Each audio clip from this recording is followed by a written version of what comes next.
এখন যদি আমি সবচেয়ে প্রথম আমরা কথা বলে নিব ব্র্যান্ডিং এর কথা, যা কোম্পানির কাছে ব্র্যান্ড কি কি আছে সেটা আমরা দেখে নিচ্ছি। Elements wellness, on and on, Aahar, new star, MI home আর ইন্ডিয়া গ্রো, এই 6টা ব্র্যান্ড নিয়ে কোম্পানি ডিল করছে। আজকে যেটা ব্র্যান্ডটা নিয়ে কথা বলবো সেটা আয়ুর্বেদ বেসড ব্র্যান্ড, যেটার নাম হলো এলিমেন্টস ওয়েলনেস। নামেই ওয়েলনেস আছে, তো মনে রাখবেন সেটা ওয়েলনেস ক্যাটাগরির প্রোডাক্ট। ইলনেস এর মতো কিন্তু ট্রিট করবেন না বা প্রমোট করবেন না প্রোডাক্টটাকে। এলিমেন্টস ওয়েলনেস ব্র্যান্ড, এই সমস্ত রেঞ্জ আপনারা যেটা স্লাইডে দেখছেন সমস্ত প্রোডাক্টগুলো এটা রেঞ্জে আছে। এখন এলিমেন্টস এর কথা হচ্ছে আর ইনার কথা হবে না, সেটা হতেই পারে না। আমাদের এলিমেন্টস ওয়েলনেস এর ফাদার বলা হয়, জনক বলা হয় doctor DVA Narayana sir. Narayana স্যারের প্রোফাইল সম্বন্ধে যদি বলতে যাই তবে হয়তো পুরো ট্রেনিংটাই শেষ হয়ে যাবে। আমি একটু ব্রিফ করে দিচ্ছি। ওনার প্রোফাইলটা অনেক বড় প্রোফাইল। আপনারা নিজেরাও ইন্টারনেটে গিয়ে সার্চ করে দেখতে পারেন প্রোফাইলটা যদি দেখতে চান সম্পূর্ণভাবে। এখানে আমি কিছু কথা যেগুলো হাইলাইট করতে চাবো। এনার এক্সপিরিয়েন্স যেটা এক্সপিরিয়েন্স লেভেল যেটা, সেটা কিন্তু অনেক বেশি হাই।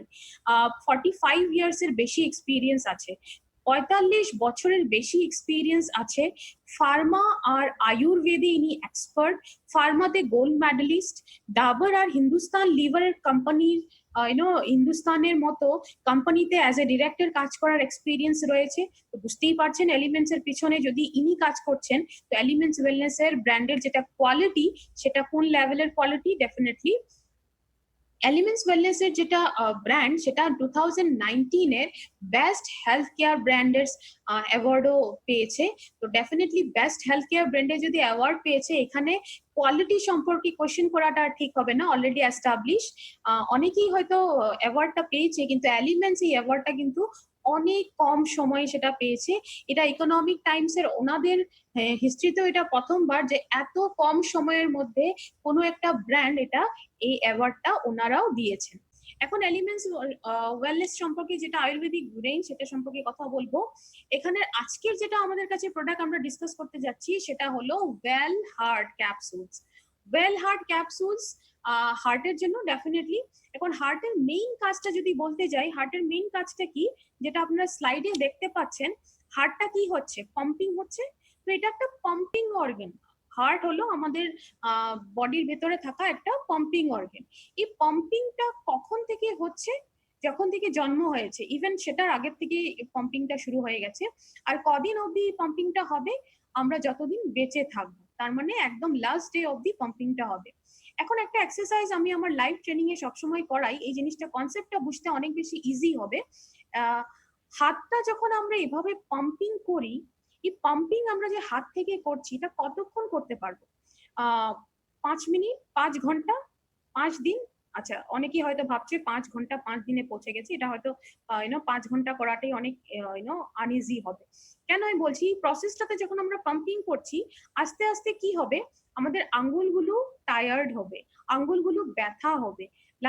লাস্টে কি হবে, আমরা যেই স্পিডটাতে হয়তো পাম্প করা শুরু করেছিলাম, আর লাস্টের দিকে গিয়ে সেই স্পিডটা কিন্তু সেম থাকবে না, কারণ আঙ্গুলগুলো আমাদের যেগুলো মাসলস, আঙ্গুলের মাসলস গুলো এগুলো টায়ার্ড হয়ে গেছে। তো এই অনবরত যেটা অনবরতে যেটা পাম্পিং হয়ে আছে, যেটা হার্টের পাম্পিং বলছি, এটা কন্টিনিউয়াসলি হার্টটা যদি পাম্প হচ্ছে, তো হার্টের সাথে এই প্রবলেমটা হতে পারে, রাইট? তো এই হার্টের মাসলটাকে স্ট্রং রাখাটা অনেক বেশি জরুরি। হার্ট সম্পর্কে কিছু তথ্য আছে, সেগুলো চট করে শিখে নিচ্ছি। হার্ট একটা পাম্পিং অর্গান, যেটা অলরেডি বললাম। হার্টের সাইজটা একটা এক মুঠি করলে যেমন সাইজ হয়, ঠিক তেমনটাই সাইজ, মানে ছোট সাইজে। আর এটা ন্যাচারালি বলা হয়, পুরুষের যেটা হার্টের সাইজ সেটা কিন্তু মহিলার থেকে একটু বড় হয়। আর একদিনে কতবার পাম্প হয়, অ্যাপ্রক্সিমেটলি অ্যাভারেজে বলা হয় 1,00,000 বার হার্টের পাম্পিং হয়, যেটাকে আমরা হার্ট বিট বলে জানি। তো এগুলো তথ্য হলো একটা হার্টের, যেগুলো আমরা এখন শিখলাম। এখন একটা ফেমাস আপনার মুভির লাইন দেখে শুনেছেন হয়তো, মুভিটা অনেকেই দেখেছেন, দিল চাহতা হ্যায় না? দিল চাহতা হ্যায় তো দিল ক্যা চাহতা হ্যায়, সেটা দেখে নেব। দিল ক্যা চাহতা হ্যায়, একটা যে কোনো হেলদি হার্টের কিছু কিছু নিডস বা রিকোয়ারমেন্ট আছে, সেগুলো দেখে নিচ্ছি চট করে। মাসেলস গুলো অ্যাক্টিভ, মাসেলস গুলো অনেক স্ট্রং হতে হবে অ্যাক্টিভ থাকার জন্য।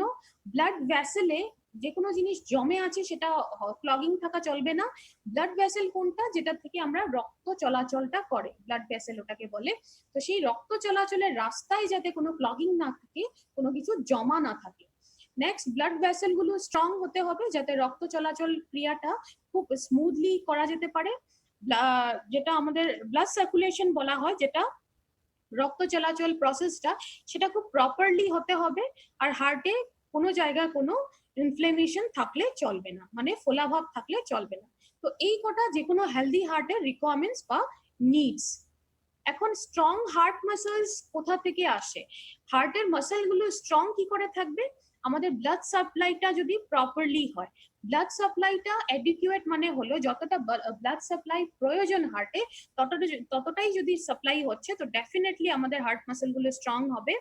ব্লাড ভেসেলে কোনো ব্লকেজ না থাকলে স্ট্রং হবে, ব্লকেজ থাকলে ডেফিনেটলি প্রবলেম, ব্লকেজ না থাকলে হবে। আর আমাদের যেন মাসেল টোনটা এটা স্ট্রং হয়ে, যেটা কার্ডিও মানে আমি একদম সিম্পল ল্যাঙ্গুয়েজে বলছি, যেটা হার্টের রেট কাজ করার অ্যাক্টিভিটি রেট সেটা প্রপার হতে হবে। আর আমাদের মাইন্ডটাকে ব্রেইনটাকে শান্ত হতে হবে। এই জিনিসগুলো হলেই কিন্তু আমাদের হার্ট মাসেল গুলো স্ট্রং থাকবে। এখন ব্লাড ভেসেলে ক্লগিং থেকে কি করে বাঁচা যায়? লিপিড প্রোফাইলটা হেলদি হতে হবে। লিপিড প্রোফাইলটা কি জিনিস সিম্পল ভাবে বলে দিচ্ছি। কিছু ফ্যাটস থাকে আমাদের শরীরে যেগুলো আমাদের বডির জন্য খুব বেশি প্রয়োজনীয়। তার মানে যেমন ধরুন cholesterol, triglyceride, HDL cholesterol, LDL cholesterol বা কোলেস্ট্রল আর যেটা এইচডিএল এর রেশিও সেটা। এটা লিপিড প্রোফাইলে, যেটা আপনারা রাইট হ্যান্ড সাইডে দেখছেন এই টেবিলটা, লিপিড প্রোফাইল টেস্ট যখন আপনারা ল্যাবে গিয়ে করবেন এই রিপোর্টটাতে কিন্তু আপনার সমস্ত এই টেবিল মতে রিপোর্টটা দেওয়া হয়। এটা একটা healthy chart maintain lipid profile হতে হবে। নেক্সট হলো এলডিএল কোলেস্ট্রল। এলডিএল কোলেস্ট্রলটা কমাতে হবে। কোলেস্ট্রল দু ধরনের হয়, একটা খারাপ বলা হয়, একটা ভালো বলা হয়। এসডিএল কোলেস্ট্রলটাকে ভালো বলা হয় আর এলডিএল কোলেস্ট্রলটাকে খারাপ বলা হয়। তার মানে এখানে আমরা কথা বলছি এলডিএল কোলেস্ট্রলের। তো এলডিএল কোলেস্ট্রল যেটা খারাপ কোলেস্ট্রল সেটাকে কিন্তু কমাতে হবে বা কম হতে হবে। ট্রাইগ্লিসারাইডের যেটা অ্যাকিউমুলেশন, মানে অ্যাকিউমুলেশন মানে হলো যেটা জমে যাওয়ার প্রসেসটা, সেটা কিন্তু জমতে দেওয়া চলবে না। ট্রাইগ্লিসারাইডটা জমে যাওয়ার কারণটা কি হলো? আমাদের ইন্ডিয়ান ডায়েটে, আমাদের ফুড হ্যাবিটে যে খাবার দাবার গুলো আমরা খাই, সেই খাবার দাবারের ফুড হ্যাবিটের জন্যই কিন্তু ট্রাইগ্লিসারাইড জিনিসটা ফ্যাটি ফুড থেকে আসে, সেটা কিন্তু আমাদের শরীরে জমে যাওয়ার চান্সেস অনেক বেশি। তো ডেফিনেটলি বুঝতেই পারছেন ফুড হ্যাবিটটাকে একটু চেঞ্জ করতে হবে। লাস্ট হলো প্লেটলেট, যেটা অ্যাগ্রিগেশন অফ প্লেটলেট সেটাকে কমাতে হবে। অ্যাগ্রিগেশন অফ প্লেটলেটটা কি জিনিস সিম্পল ভাবে বুঝে নিন। ব্লাডে কয়েকটা জিনিস থাকে, সেটার মধ্যে একটা হলো প্লেটলেট। প্লেটলেটটা কিন্তু ব্লাড ভেসেলের ওয়ালে অনেক সময় জমতে জমা স্টার্ট হয়ে যায় প্রসেসটা, সেটা কিন্তু জমতে দেওয়া চলবে না। প্লেটটা সেই জন্য প্লেটলেট অ্যাগ্রিগেশন ইনহিবিটর বলা হয়, সেটা হিসাবে কাজ করতে হবে। ওয়েল হার্টটা ডেফিনেটলি প্লেটলেট অ্যাগ্রিগেশন ইনহিবিটর হিসাবে কাজ করে। নেক্সট দেখবো স্ট্রং ব্লাড ভেসেলস কি কি চাই।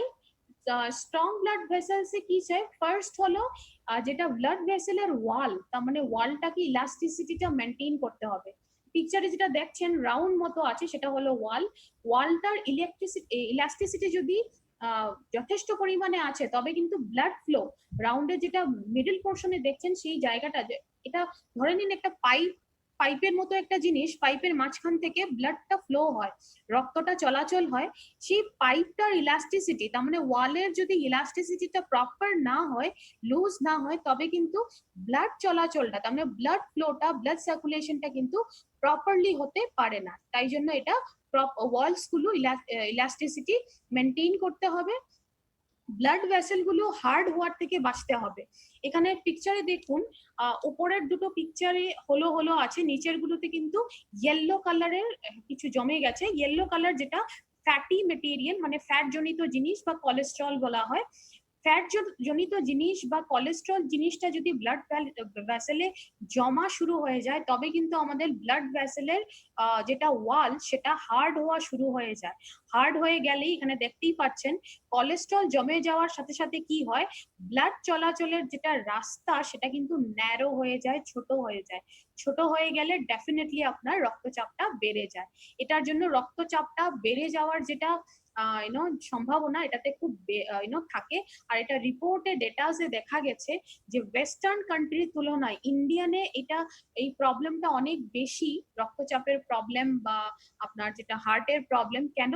এই এখন যে আমরা ডিসকাস করলাম, এই যে ব্লাড ভেসেলের এটা কোলেস্ট্রল জমার জন্য এটা রাস্তাটা অনেক ছোট হওয়ার কারণে বা ন্যারো হয়ে যাওয়ার কারণে কিন্তু এই চান্সেস গুলো ইন্ডিয়ানের মাঝখানে অনেক বেশি, এটা প্রবণতাটা বেশি থাকে প্রবলেম হওয়ার।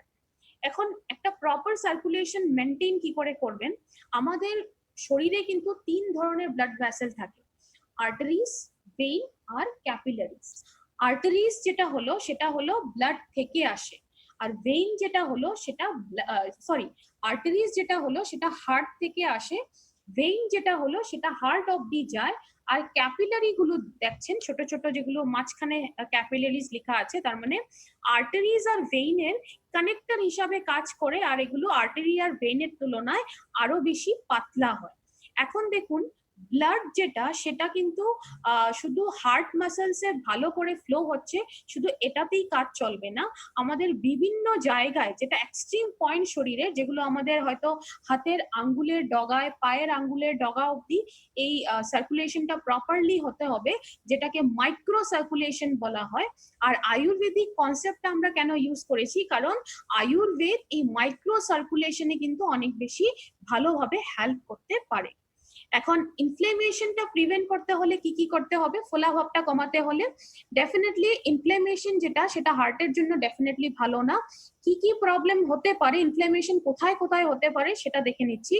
প্রথমটা হলো এন্ডোকার্ডাইটিস। এখন একটা টিপস দিচ্ছি, আইটিস বলে শব্দটা, আমি অন্য জায়গাতেও এটা বলেছি। আইটিস শব্দ অর্থটা হলো যে কোনো ডিজিজের বা ডিসঅর্ডারের নামের পেছনে যদি আইটিস আছে, তবে বুঝে নেবেন সেটা ইনফ্লেমেশন বা সোয়েলিং জনিত কোনো প্রবলেম। তার মানে ফোলাভাব আসলে তখনই সেই প্রবলেমটার পেছনে আইটিস লেখা হয়। এখন আমরা বুঝে নিচ্ছি এন্ডোকার্ডাইটিস জিনিসটা কি। এন্ডো মানে হলো inner layer, inner layer, card যেটা কথা সেটা কার্ডিয়েক, আপনার শব্দটা শুনেছেন, হার্টের সাথে রিলেটেড হয়। তো হার্টের যেটা হার্টের চেম্বার আছে, চেম্বারের ইনার সাইডের মানে ভেতরের লেয়ারটাতে যদি সোয়েলিং আসে, ফোলাভাব আসে, তবে সেই প্রবলেমটাকে এন্ডোকার্ডাইটিস বলা হয়।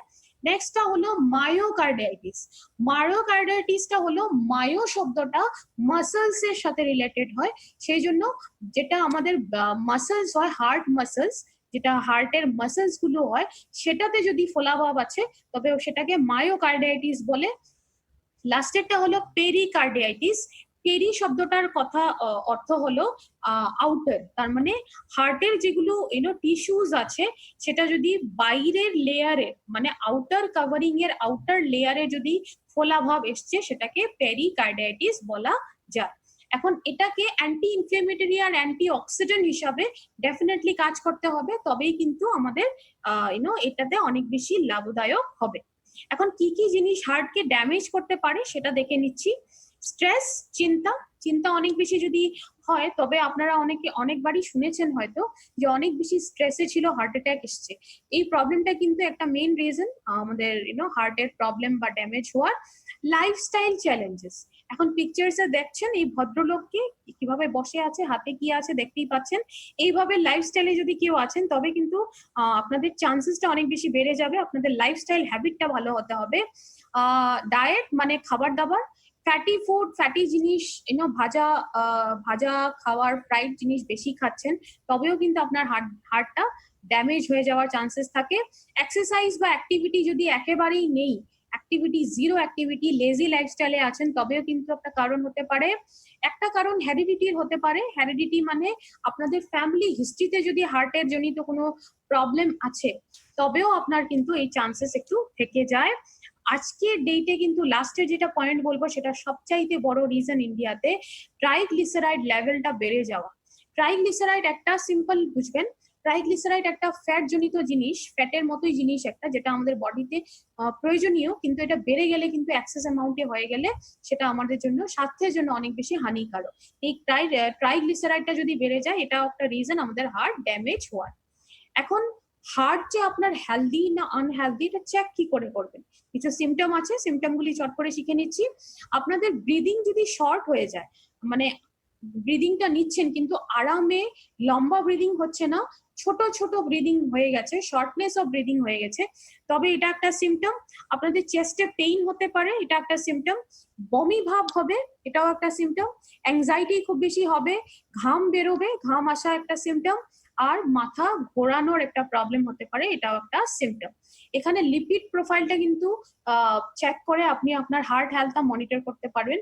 লিপিড প্রোফাইল সম্পর্কে অলরেডি বলেছি। লিপিড প্রোফাইল যখনই আপনারা টেস্ট করাবেন, এখানে সমস্ত কিছু যেটা cholesterol, triglyceride, HDL cholesterol, LDL cholesterol, সমস্ত কিছুর লেভেল একটা হেলদি যেটা অ্যামাউন্টে থাকতে হয়, একটা সঠিক মাত্রায় থাকতে হয়, সেটাকে কিন্তু ব্যালেন্স করে রাখতে হবে, কন্ট্রোল করে রাখতে হবে, তবেই কিন্তু হার্টটা হেলদি থাকবে। এখন আমরা একটু ইনগ্রেডিয়েন্টস দেখে নেব। ইনগ্রেডিয়েন্টস এখানে দেখুন আমি হাইলাইট করেছি সংস্কারিত মেথি। আমরা একটু আগেই দেখলাম যে আজকের ডেটে কিন্তু ইন্ডিয়াতে সবচাইতে বড় রিজন কি, আমাদের ট্রাইগ্লিসারাইড লেভেলটা বেড়ে যাওয়া। সংস্কারিত মেথির কিন্তু এই ওয়েল হার্টে সংস্কারিত মেথিটা একটা স্টার হাব বলতে পারেন, স্টার প্লেয়ার। সংস্কারিত মেথির কিন্তু মেইন কাজ এটাই যে আপনাদের বডিতে এটা ট্রাইগ্লিসারাইড লেভেলকে কিন্তু ম্যানেজ করে, মানে কন্ট্রোল করে রাখে, ব্যালেন্স করে রাখে, বাড়তে দেয় না। তো সেটা একটা অনেক বড় কারণ যে সংস্কারিত মেথিটা ইউজ করা হয়েছে।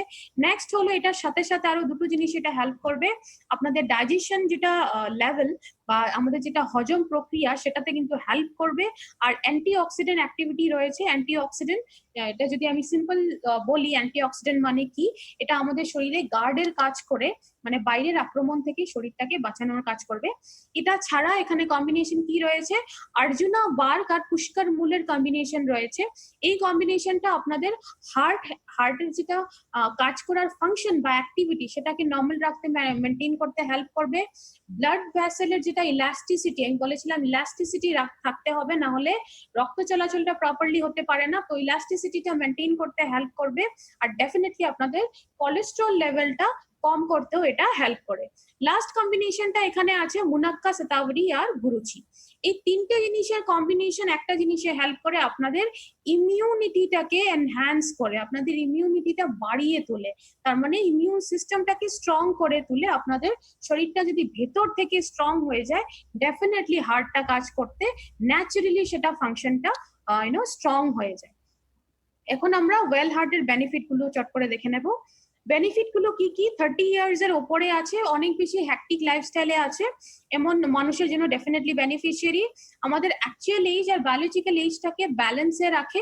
অ্যাকচুয়াল এজটা হলো যেটা আমরা ডকুমেন্টস বা ডেটাসে লিখি, পেপারসে ইউজ করি, লিখি। আর বায়োলজিক্যাল এজটা হলো যেটা আমাদের দেখতে হয়, যেমন আমাদের দেখতে হয়। অনেক সময় অনেক কারণজনিত, আমরা বিভিন্ন জায়গায় বিভিন্ন ভাবে এটা ডিসকাস করেছি বা করব আগে, যে আমাদের অনেক কারণে অনেক সময় কি হয়, এইজটা কিন্তু অনেকের কম হয় কিন্তু দেখতে অনেক বেশি বয়স্ক বলে মনে হয়। সেটা একটা ইমব্যালেন্স এসে যায় এই দুটোর মধ্যে, সেটাকে ব্যালেন্স রাখতে হেল্প করবে। বডিতে কোলেস্ট্রল লেভেলটাকে বাড়তে দিবে না। প্লেটলেট অ্যাগ্রিগেশন ইনহিবিটর, আমি আগেই বলেছিলাম প্লেটলেটটাকে ব্লাড ভেসেলে জমতে দেওয়া চলবে না, তো ডেফিনেটলি ইনহিবিটর হিসাবে কাজ করবে, এটা জমতে দেবে না। হার্টের মাসেল গুলোকে স্ট্রং করে, হার্ট হেলথটাকে স্ট্রং করে। নেক্সট হলো ওয়েল হার্টটা যেভাবে কাজ করে, যে কম্বিনেশন গুলো এখানে দেওয়া হয়েছে সেটার সাথে কম্পেয়ার করে কিন্তু মার্কেটে কোনো এটার কম্পিটিশনে কোনো কিছু মেডিসিন নেই, তো ডেফিনেটলি এটা অনেক বড় ইউএসপি আমাদের ওয়েল হার্টের। আর এখানে আর্টারিজটাকে হার্ড হওয়ার থেকে এটা প্রিভেন্ট করে।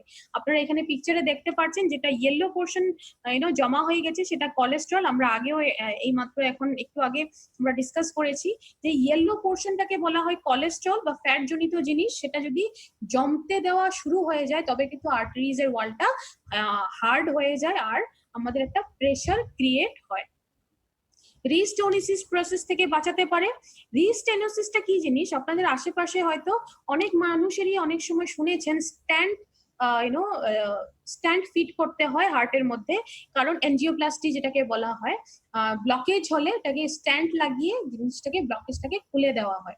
অনেক সময় কি হয়, স্ট্যান্ড লাগানোর পরেও কিন্তু যদি লাইফস্টাইল বা ফুড হ্যাবিট ঠিক না করা হয় তবে কিন্তু স্ট্যান্ড লাগার চারিপাশে আবার ফ্যাট জমা, কোলেস্ট্রল জমা শুরু হয়ে যায়। ওই প্রসেসটাকে যদি আটকাতে হয় তবে সেটা সেটা হিসাবে ওয়েল হার্টটা ডেফিনেটলি কাজ করবে। আর যদি এরকম কোনো পেশেন্টকে দিচ্ছেন যার স্টেন্ট লাগানো হয়েছে, ফিট করা হয়েছে, তবে স্টেন্ট লাগানোর 2 মাস পরে কিন্তু প্রোডাক্টটা ইউজ করা যেতে পারে। পুরুষ মহিলা পুরুষের জন্য ডেফিনেটলি দিবেন, মহিলার জন্য ইকুয়ালি বেনিফিটেড প্রোডাক্টটা। কিছুটা ছোট মোটো প্রবলেম যদি শুরু হয়ে গেছে, একটু প্রবলেম, হার্ট জনিত প্রবলেম শুরু হয়েছে, সেখানেও দিতে পারেন।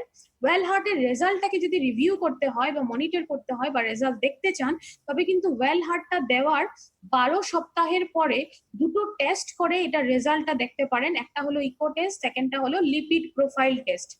ইকো টেস্ট হলো হার্টের ফাংশনিংটা দেখা যেতে পারে, আর লিপিড প্রোফাইল হলো যেটা আমরা অনেকবারই কথা এখন ডিসকাস করেছি, যে হার্টের এখানে LDL HDL cholesterol triglyceride level, সমস্ত লেভেলগুলো চেক করা হয়। এটা কতটা হেলদি আছে আনহেলদি আছে। কিন্তু মনে রাখবেন এই দুটো টেস্টই কিন্তু ওয়েল হার্ট ইউজ করার 12 সপ্তাহের পরে করাতে হবে, তবেই আপনি কারেক্ট রেজাল্টটা দেখতে পাবেন। এখন প্রোডাক্ট সম্পর্কে সবকিছুই আমরা শিখলাম। এখন চট করে দেখবো যে কাকে দিতে হবে, কি করে দিতে পারবো, ডোসেজ কি হবে। 40 বছরের উপরে যে কোনো মানুষকে দিতে পারেন যারা অ্যাক্টিভ লাইফস্টাইলে আছে। কিন্তু যদি ফ্যামিলি হিস্ট্রিতে কারো হার্টের প্রবলেম ছিল, তবে সেরকম মানুষকে কিন্তু 25 বছরের পরেই এই প্রোডাক্টটা রেকমেন্ড করতে পারেন। ছোটখাটো প্রবলেম যদি শুরু হয়ে গেছে হার্টের অলরেডি, তবে এরকম মানুষকেও দিতে পারেন। আর ডোসেজটা কি হবে লিখে নিন, একটা ক্যাপসুল দিনে 2 বার খাবারের পর। একটা ক্যাপসুল দিনে 2 বার খাবারের পর। এটা খালি পেটে খেতে হবে না, এটা একটু মনে করবেন খাবারের পর। মর্নিং এ একটা খাবেন, রাতে একটা খাবেন। মর্নিং এ আপনি ব্রেকফাস্টেও খেতে পারেন বা লাঞ্চেও খেতে পারেন। আর আপনি যদি রাতে খাচ্ছেন ডিনারের পরে একটা ক্যাপসুল খেয়ে নিতে পারবেন। একটা কথা সব সময় মনে রাখবেন, ওয়েল হার্ট ইউজ করার জন্য এটা বলা হয় it's never too early, never too late. Never too early, never too late এর কথাটা হলো, এটা কখনো এরকম ভাববেন না যে আমি আমার এখন আমার প্রয়োজন নেই প্রোডাক্টটা, অনেক তাড়াতাড়ি হয়তো আমি শুরু করছি, এটা কিন্তু একেবারেই না। আর যদি বয়স হয়ে গেছে তখন ভাববেন না যে এখন তো আমার বয়স হয়েই গেছে, এখন আর কি খাবো, প্রবলেম তো একবার হয়েই গেছে। তো সেটার জন্যই বলা হয় it's never too early, never too late. যখনই ওয়েল হার্টটা আপনার লাইফে আসছে, আপনি জানতে পারছেন, তখনই কিন্তু আপনি প্রোডাক্টটা ইউজ করা শুরু করতে পারেন। এখানে WHO একটা রিপোর্ট দেখাবো। WHO মতে এই যে হার্ট জনিত যেগুলো কারণ, হার্ট জনিত প্রবলেম, সেটা আজকের ডেটে গ্লোবালি এটা একটা নাম্বার 1 কারণ বা নাম্বার 1 রিজন, যেগুলো আমাদের গ্লোবালি মৃত্যু হচ্ছে মানুষের সবচাইতে বড় নাম্বার 1 রিজন কিন্তু এই কার্ডিয়াক ইস্যুস বা কার্ডিয়াক প্রবলেম, মানে হার্ট জনিত প্রবলেম গুলো। সেই জন্য ইন্ডিয়াতে মার্কেট কতটুকু আছে সেটা বলে দিচ্ছি। ইন্ডিয়াতে হার্টের সলিউশনের যে কোনো জিনিসের যেটা মার্কেট আছে, টোটাল মার্কেট কিন্তু আমাদের কাছে আছে 5,000 কোটির মার্কেট। বুঝতেই পারছেন, ওয়েল হার্টটা যদি ভালো করে নলেজ নিয়ে কনফিডেন্টলি যদি প্রপারলি আপনি গাইডলাইন্স গুলো ফলো করে শেয়ার করেন, তবে অনেক বড় মার্কেট কিন্তু আপনার জন্য ওয়েট করছে। আপনি অনেক ভালো কাজ এটা দিয়ে করতে পারেন, কারণ আপনার হাতে কিন্তু একটা আয়ুর্বেদিক অস্ত্র রয়েছে ওয়েল হার্টের রূপে। এখন কিছু জিনিস একটু ধ্যান দিতে হবে। আমরা এখনো অবধি শিখলাম যে কোথায় প্রোডাক্টটা দিব, এখন আমরা একটু শিখবো যে কোথায় কোথায় প্রোডাক্টটা একটু আমরা অ্যাভয়েড করতে হবে। প্রথম কথা হলো, একটা কথা সবসময় মনে রাখবেন, আমি আমার প্রত্যেকটা ট্রেনিং এ বলি, আমাদের প্রোডাক্ট গুলো কিন্তু ওয়েলনেস প্রোডাক্ট, এগুলোকে ইলনেস ক্যাটাগরিতে ট্রিট করবেন না বা ইলনেস এর প্রোডাক্টের মতো প্রমোট করবেন না। এটা কোনো হার্ট অ্যাটাকের কিওর না।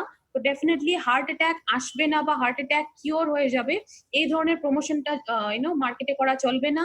যদি কারো ব্লকেজ অলরেডি হয়ে গেছে, তার মানে কোলেস্ট্রল জমার প্রসেস যদি হয়ে গেছে, তবে সেটাকে কিন্তু গলিয়ে দেওয়ার কাজটা ওয়েল হার্ট একেবারেই করবে না। তো সেই জন্য মনে রাখবেন, কারো যদি কোলেস্ট্রল জমেনি, আগের থেকে নিচ্ছে, তো ডেফিনেটলি কোলেস্ট্রল জমতে দিবে না। কিন্তু যদি জমে গেছে তারপরে দিচ্ছেন, তবে যতটা জমে গেছে সেটাকে গলিয়ে দেওয়ার কাজ কিন্তু ওয়েল হার্টের না। ওয়েল হার্ট কি করবে, সেই কেসেও ডেফিনেটলি দিতে পারেন, কিন্তু যতটুকু জমে গেছে সেটাকে গলাবে না, আগে জমার থেকে ডেফিনেটলি প্রসেসটাকে থামিয়ে দেবে। একটা অনেক ইম্পর্টেন্ট কোয়েশ্চেন, আমি অনেক বেশি কোয়েশ্চেনটা পাই যখনই ওয়েল হার্টের কথা আসে। একটা কোয়েশ্চেন সবসময় পাই যে জিজ্ঞেস করে, ম্যাডাম অ্যাসপিরিন যে দেওয়া হয় হার্টের পেশেন্টকে, সেই অ্যাসপিরিন নেওয়াটা বন্ধ করতে পারবে না? সেটা কিন্তু একেবারেই না। আমি আবার বলবো, ওয়েলনেস এর প্রোডাক্ট আর অ্যাসপিরিনটা হলো ইলনেস ক্যাটাগরি প্রোডাক্ট। তো এটা কিন্তু ওয়েল হার্টটা অ্যাসপিরিনের কোনো সাবস্টিটিউট না, এটাকে সাবস্টিটিউট করবে না, তো অ্যাসপিরিনটাকে রিপ্লেস ডেফিনেটলি করবে না। অ্যাসপিরিন যেটা মেডিসিন যদি চলছে সেটাকে চলতে দিন, সেটাকে বন্ধ করে দেওয়ার কাজ কিন্তু আপনাদের একেবারেই নয়। আপনি ওয়েল হার্টটা দিন, শুধু একটা মনে রাখবেন, মেডিসিন আর ওয়েল হার্টের মাঝখানে একটা গ্যাপ মেনটেন করা জরুরি, মিনিমাম 1 ঘন্টা একটা গ্যাপ মেনটেন করবেন, তারপরে আপনি ওয়েল হার্টটা ডেফিনেটলি দিতে পারবেন। এরকম কাউকে যদি ওয়েল হার্ট দিচ্ছেন যাদের বাইপাস সার্জারি হয়ে গেছে, বাইপাস সার্জারিতে কি হয়, একটা আর্টিফিশিয়াল মেথডে বাল্ব একটা ফিট করে দেওয়া হয়, আর্টিফিশিয়াল পাম্পিং করানো হয়, সেটার ক্ষেত্রে কিন্তু অনেক সময় পেশেন্টের অন্য কোনো মেডিসিন বা মেডিকেশন মেডিসিন নিতে হয়, সেটার সাথে ওয়েল হার্টটা নিতে পারবে কিনা এটা কিন্তু ডক্টরই বলতে পারবে। সেই জন্য বাইপাস সার্জারি যদি কারো হয়ে গেছে, ওয়েল হার্ট দিতে চাচ্ছেন, ডক্টরকে কনসাল্ট করেই দিবেন, ডক্টর যদি বলছে দিতে তবে দিবেন, না হলে কিন্তু নিজের থেকে রেকমেন্ড করে প্রোডাক্টটা কখনোই এই কেসে দিবেন না। এলিমেন্টস ওয়েলনেস ওয়েল হার্ট একটা খুব এক্সিলেন্ট প্রোডাক্ট আমাদের আয়ুর্বেদিক রেঞ্জের আন্ডারে। এলিমেন্টস ওয়েলনেস এর ওয়েল হার্ট কি বলে, আমাদের ইল হার্ট থেকে ওয়েল হার্টের দিকে যেতে হবে, সেই জন্য আমরা আজকে এই প্রোডাক্ট সম্পর্কে শিখলাম। ডেফিনেটলি আমি আশা করছি যে এই নলেজ গুলো আপনাদের বিজনেস করতে অনেক বেশি হেল্প হবে। আপনি অনেক কিছু হয়তো জানতে পেরেছেন, নলেজ হয়েছে, কনফিডেন্স লেভেলও বেড়েছে। এখন কিছু পয়েন্ট আছে সেগুলো একটু আমরা শেয়ার করে নিচ্ছি, যেটা আপনাদের ডেফিনেটলি বিজনেস করতে হেল্প হবে। 100% গোল্ডেন ভ্যাজ ক্যাপসুল এখানে ইউজ করা হয়েছে। ভ্যাজ ক্যাপসুল যেটা, সেটা নন ভেজের তুলনায় কিন্তু 6 গুণ বেশি কস্টলি হয়, 6 গুণ বেশি দামি হয়, এক্সপেন্সিভ হয়। তবুও আমরা ভ্যাজ ক্যাপসুলটা কেন ইউজ করেছি, ভ্যাজ ক্যাপসুলে যেটা জলের মাত্রা, ময়েশ্চার কন্টেন্ট বলা হয়, সেটা কিন্তু নন ভেজের তুলনায় অনেক কম। এখন একটা এক্সাম্পল দিয়ে বোঝাচ্ছি, একটা কাপড় যদি আপনি ভিজিয়ে রেখেছেন আর একটা শুকনো কাপড় রেখেছেন, ব্যাকটেরিয়ার গ্রোথ কোনটাতে হওয়ার চান্সেস বেশি থাকবে? ডেফিনেটলি ভিজে কাপড়টাতে। ঠিক এই একই রিজনের জন্য কিন্তু আমরা এগুলোতে ভ্যাজ ক্যাপসুল ইউজ করেছি, কারণ সেটাতে খারাপ হওয়ার চান্সেস এর যেটা চান্সেস কম থাকে, শেলফ লাইফটা অনেক বেশি হয়। ব্যাকটেরিয়া থেকে প্রোটেকশনের গ্যারেন্টি যেটা, সেটা কিন্তু ভেজে ডেফিনেটলি আছে। নন ভেজে আমাদের কাছে এখনো অব্দি এরকম কোনো তথ্য বা ডেটা জানা নেই যেটাতে গ্যারেন্টি দেওয়া হয়েছে, সেটার জন্য আমরা ভেজ ইউজ করেছি। আর লাস্টেটা হলো হিট ডিফর্মেশন। হিট ডিফর্মেশনটা মানে হলো যে আপনারা অনেকেই দেখেছেন হয়তো, অনেক সময় রুম টেম্পারেচার যদি বেড়ে যায়, অনেক বেশি যখন গরম পড়ে, তখন কি হয়, এটা সাধারণত গ্রীষ্মকালেই হয়, কোনো ক্যাপসুল যদি বাড়িতে রাখা আছে, সেটা কি হয়, রুম টেম্পারেচারটা বাড়ার সাথে সাথে ক্যাপসুলটা গলে গিয়ে এটা সাইজটা একটু ডি শেপ হয়ে যায়, সাইজটা খারাপ হয়ে যায়। এই খারাপ হওয়ার চান্সেসটা নন ভেজে কিন্তু অনেক বেশি থাকে ভেজের তুলনায়, ভেজে চান্সেসটা অনেক কম থাকে। নন ভেজে চান্সেস বেশি থাকে জিলেটিন থাকার কারণে। ঠিক এই কারণগুলোর জন্যই কিন্তু আমরা এখানে 100% গোল্ডেন ভ্যাজ ক্যাপসুলের ইউজ করেছি। এছাড়াও এখানে হার্বস এর যে কম্বিনেশন গুলো ইউজ করা হয়েছে, সেটা কিন্তু নোবেল কম্বিনেশন ইউজ করা হয়েছে। কিছু কিছু কম্বিনেশন এরকমও আছে যে প্রথমবার হয়তো আমাদের প্রোডাক্টটি ইউজ হয়েছে, তো কম্বিনেশন গুলো যেভাবে ইউজ করা হয়েছে সেটার মধ্যে অনেক নতুনত্ব আছে। এটা অনেক বড় ইউএসপি, ভালো করে শুনবেন। আয়ুষের প্রিমিয়াম মার্ক সার্টিফিকেশন, আয়ুষের আন্ডারে দু ধরনের সার্টিফিকেশন হয়, একটা হলো স্ট্যান্ডার্ড, অন্যটা হলো প্রিমিয়াম। স্ট্যান্ডার্ড সার্টিফিকেশন মানে হলো যে প্রোডাক্ট গুলো আপনি মার্কেটের আমাদের দেশের মার্কেটেই শেয়ার করতে পারবেন বা সেল করতে পারবেন। কিন্তু প্রিমিয়াম সার্টিফিকেশনের মানে হলো যে আপনি প্রোডাক্ট গুলো ইন্টারন্যাশনাল লেভেলেও শেয়ার করতে পারবেন। এটা অনেক বড় ইউএসপি। আর প্রিমিয়াম মার্ক সার্টিফিকেশন সব থেকে উচ্চতর মানের সার্টিফিকেশন আয়ুষের আন্ডারে। তো এটা ডেফিনেটলি যদি আছে, 100% অথেন্টিসিটি প্রোডাক্টের আছে, নিঃসন্দেহে প্রোডাক্ট গুলো ইউজ করতে পারেন। এখানে টাইমস অফ ইন্ডিয়ার একটা রিপোর্ট আছে, এটা ডেফিনেটলি আমি হাইলাইট করতে চাইবো। টাইমস অফ ইন্ডিয়াতে যে রিপোর্টটা এসেছিল, এটা কিন্তু এখন নতুন রিপোর্ট, এটা 2013-এ আসা রিপোর্ট। এখানে বলা হয়েছে গভর্নমেন্টের তরফ থেকে, সবসময় বলা হয়, এখনো বলা হচ্ছে অনেক কিছু, যে গভর্নমেন্ট সবসময়ই বলে, এখানেও ওটা বলেছিল যে আয়ুষ মার্ক থাকা, আয়ুর্বেদিক প্রোডাক্টই ইউজ করতে বলা হয়েছিল। তা আয়ুষের মার্ক থাকা যদি আয়ুর্বেদিক প্রোডাক্ট ইউজ করতে বলা হয়েছে, আর আমাদের প্রোডাক্টগুলোতে শুধু আয়ুষ মার্ক না, আয়ুষের যেটা অধিকতম সর্বোচ্চম লেভেলের যেটা উৎকৃষ্ট লেভেলের যেটা সার্টিফিকেট, সেটা প্রিমিয়াম মার্ক সার্টিফিকেট, সেটাই আমাদের কাছে রয়েছে। তো ডেফিনেটলি 100% অথেন্টিসিটি আছে, আপনি নিঃসন্দেহে আপনারা এই প্রোডাক্টটা ইউজ করতে পারেন। Subscribe now and press the bell icon.